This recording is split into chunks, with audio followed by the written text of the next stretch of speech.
Today's scripture is from Matthew 15. From there, Jesus went to the regions of Tyre and Sidon. A Canaanite woman from those territories came out and shouted, "Show me mercy, Son of David. My daughter is suffering terribly from demon possession." But he didn't respond to her at all. His disciples came and urged him, "Send her away. She keeps shouting after us." Jesus replied, "I've been sent only to the lost sheep, the people of Israel." But she knelt before him and said, "Lord, help me."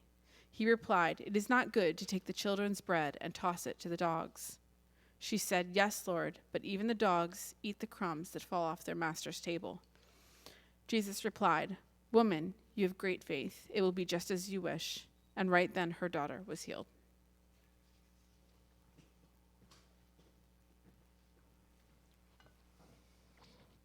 So I have a quick question for you. How does this text sit with you today? Jesus sounds cranky. How does that make you feel? How does that sit with you? Jesus just called that lady a dog.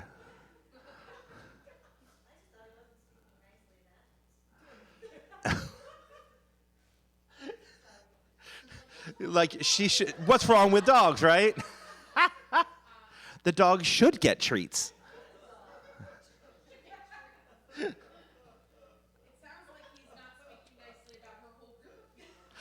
Yeah, not just her, but like, I came for the people of Israel. It's not good to throw food to you dogs, right? That's what I'm hearing. So 2 weeks ago, we talked about wonderful, loving, happy Jesus who fed 5,000 families. And then last week, we talked about like Jesus walking on water and calming his disciples. But today he feels very cranky or hangry. I don't know. What do we do? What are we doing with this text today? This is somehow the same Jesus who broke through cultural, racial, gender barriers with the woman at the Samaritan well and all kinds of other situations.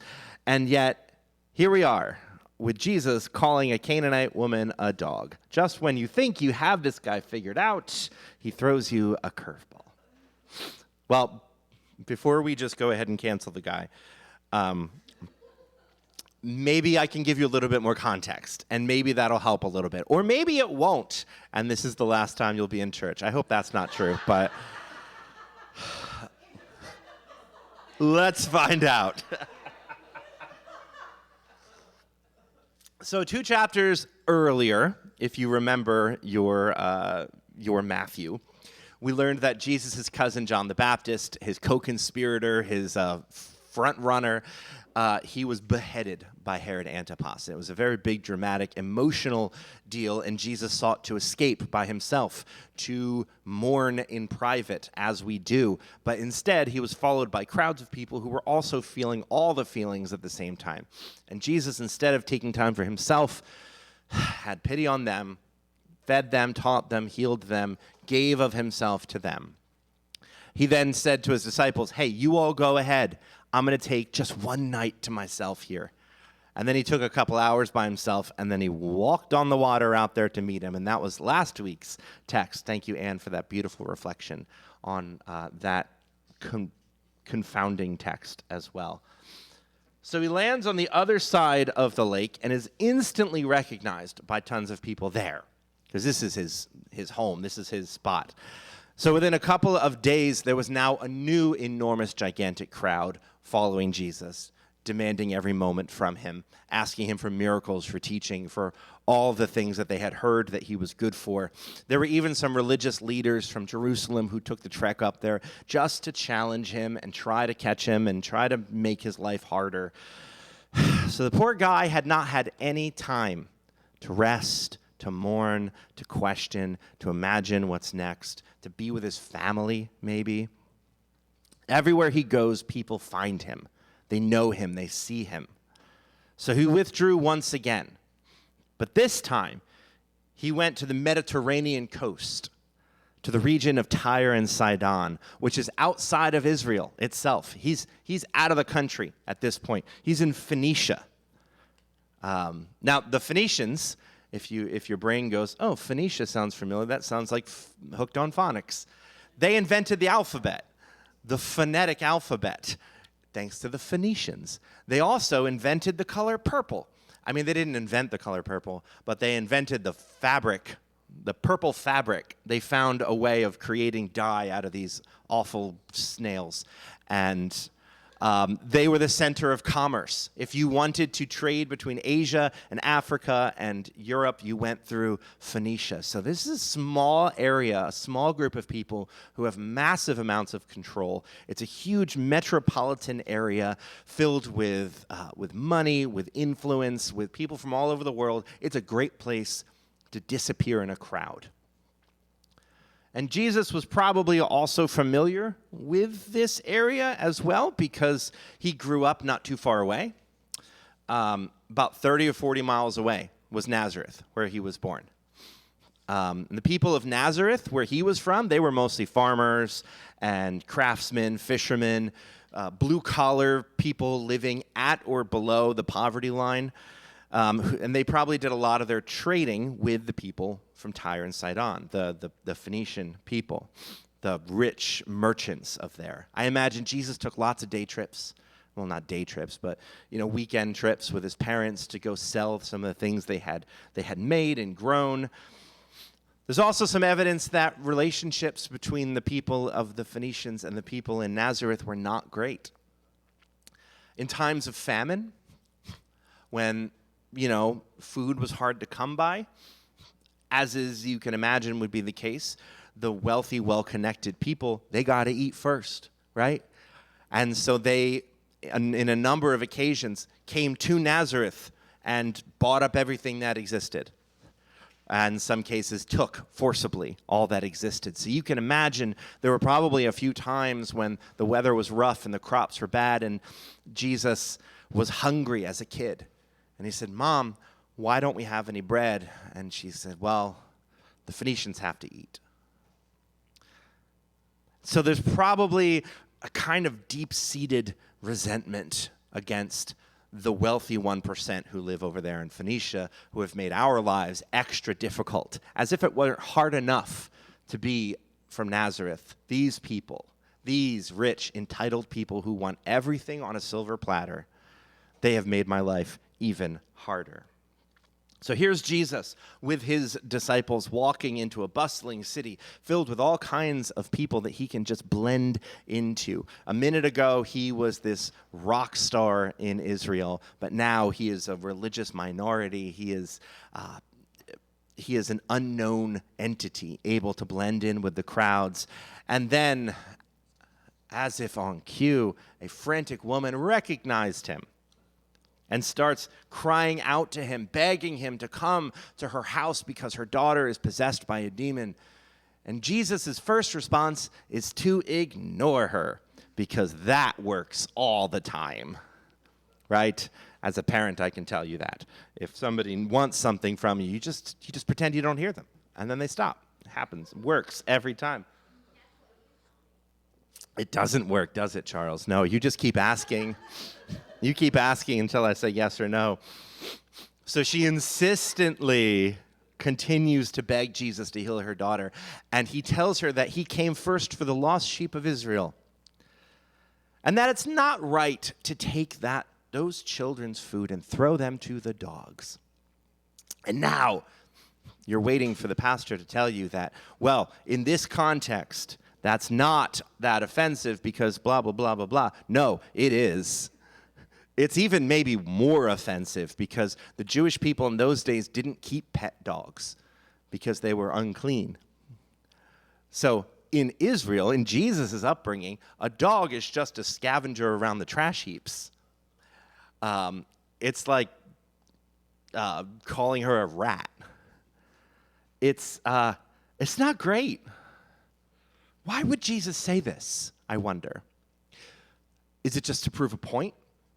Is he pretending to be a racist jerk so he can have a big gotcha moment in the middle, trap his disciples, catch them in their embedded racism, and then be like, aha, actually, you're the jerk, and I'm the great one? Is he just a jerk sometimes? Is he allowed to be? Is he hangry? Matthew doesn't explain, unfortunately, what Jesus is doing here. He doesn't give us a look into his mind and his motives. Jesus doesn't come out and say afterwards, the reason I said this was, because the Gospels never do that. So we're left to speculate on what his motives were. But what happens next in this story is a remarkable interaction that is an absolute model for productive fighting and reconciliation. But before I get there, before we get to this sort of relational jiu-jitsu that these two people do to each other, I want to acknowledge the fact that the explanation for this passage that you will feel most comfortable with has a lot to do with how perfect you think Jesus was in his 33 years on earth. If you believe that Jesus never made a mistake, I don't mean a sin, but a mistake, that he never bent a nail while building a table or got an answer wrong on a Torah quiz in school, then he must be playing some kind of five-dimensional chess with her right now in this scenario, because everything that he says and does has to be correct. If you believe that Jesus could be morally good and still make human mistakes, then you've got a little bit more wiggle room here about him having some unexamined racial bias. If you think Jesus was just a pretty good guy who had some pretty sweet teaching, then you're probably fine with any explanation that I could give you. So wherever you are in that spectrum of sorts, just know that whatever explanation makes you feel most comfortable probably has something to do with that. And I'll tip my own hand here, and I'll tell you what I believe about Jesus. That I believe that Jesus could be morally blameless while also making plenty of very human mistakes along the way.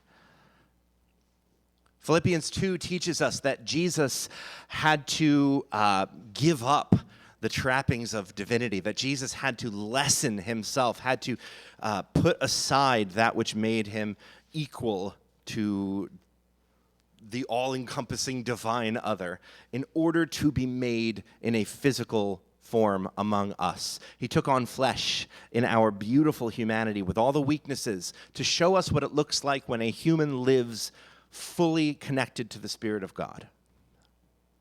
And a part of living with a body means living with a brain. And a part of living with a brain means living with some very physical limitations. And the brain is inherently a little bit prejudiced.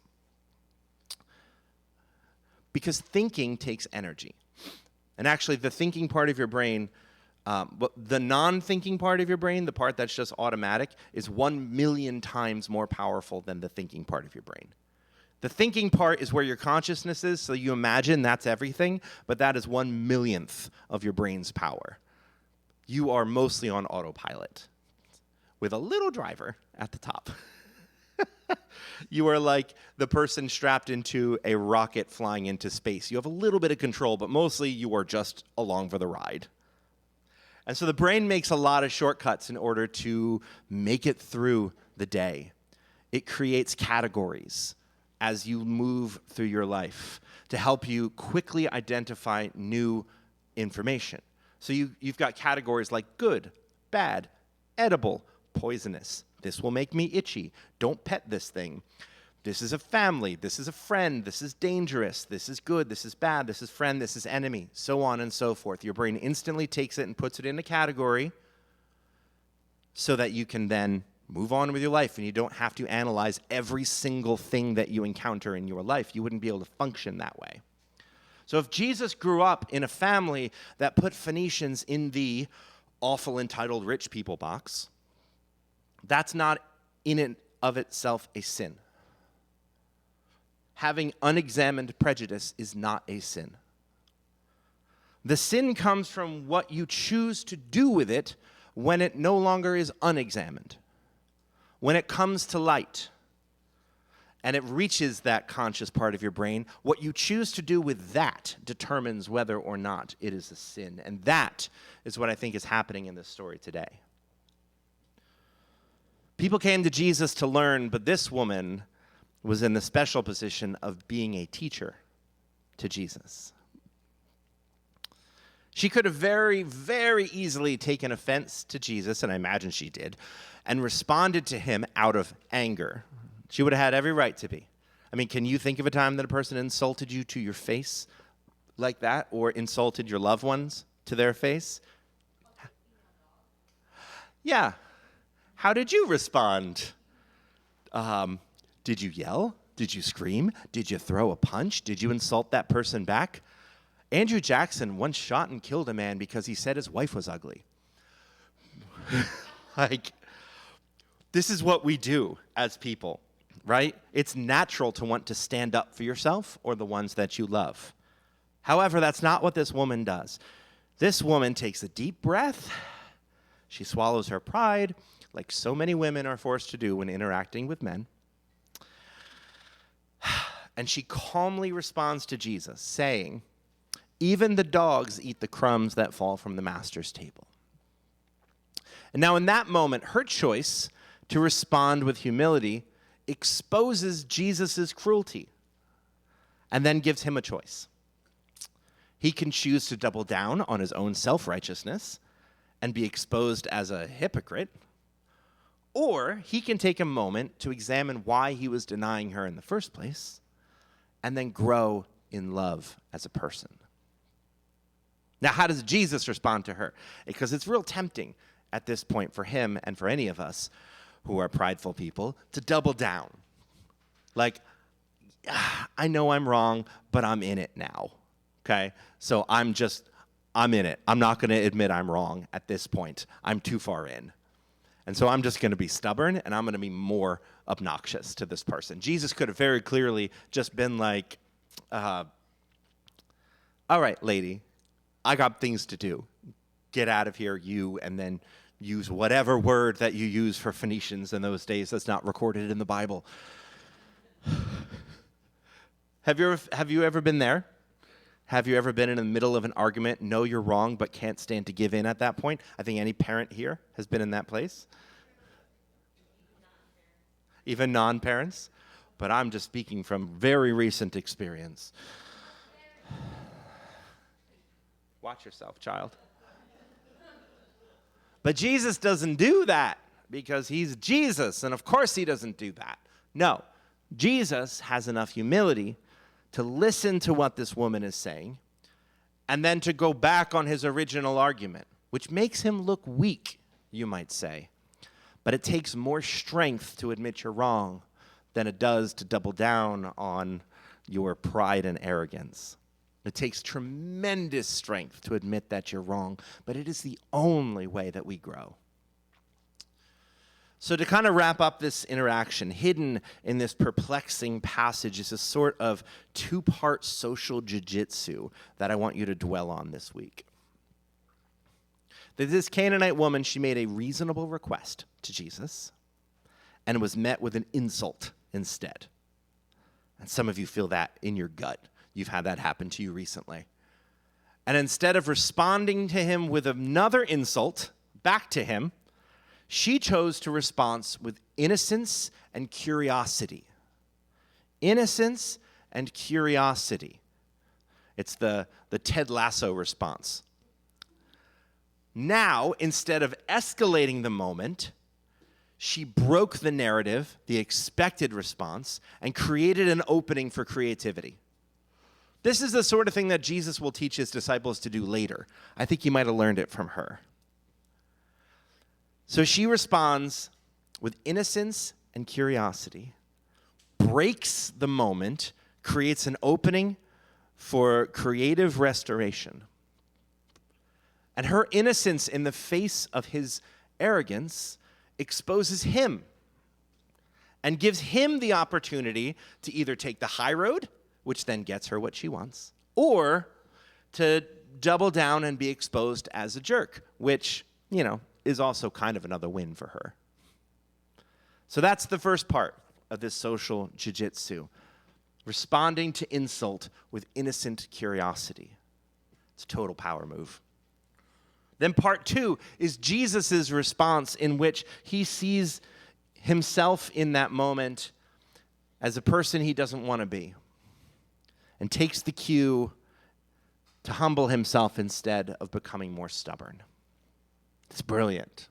It's brilliant. Both people do something that requires a ton of strength and wisdom, and both people come out better than they started.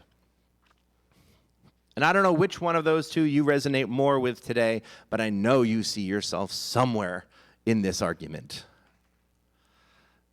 And we don't really have the time today to share where you are in that situation. And I imagine most of you aren't very comfortable sharing that anyway. But I pray that you would take some time this week to think about this interaction. Maybe read it a few more times at home. Pray for the wisdom. Pray for the strength to fight productively and forgive recklessly, that we all might be better for it. Let us pray.